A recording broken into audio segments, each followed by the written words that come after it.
বৈশাখ মাসে আইসো তুমি বৈশাখী গান গায়া, জ্যৈষ্ঠী মাসে আইসো তুমি, জ্যৈষ্ঠী মাসে আইসো তুমি আম কাঁঠাল জাম নিয়া।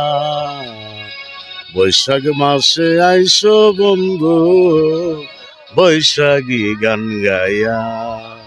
শুধু আম কাঁঠাল জাম খাইবা, কাল বৈশাখী জ্বরে যে আম কাঁঠাল তোমার ভেঙ্গে গাছ ভেঙ্গে ফেলে দেয়, ছুঁড়ে ফেলে দেয় আম কাঁঠাল, সেটা কি তোমার জানা নাই?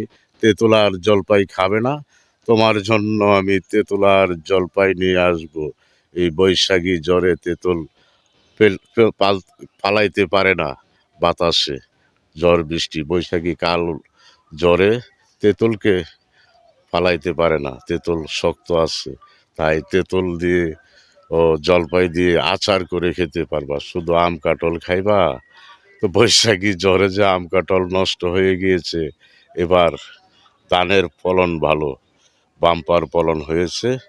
ধান অতি শীঘ্রই পেকে গেলে আর জমিতে রাখবা না, সেটা কেটে নিয়ে যাইও। কারণ কালবৈশাখী জ্বরে শিলাবৃষ্টি আসছে, ধানের ক্ষতি হতে পারে, আম কাঁঠালেরও হবে। তো তেঁতুলের ক্ষতি হয় না, তেঁতুল আর জলপাই দিয়ে আচার বানিয়ে নিয়ে আসবো। বৈশাখী গান গাইব না, শুধু আম জাম কাঁঠাল নেব না, তেঁতুল আর জলপাইও তোমার জন্য নিয়ে আসবো প্রিয়তমা।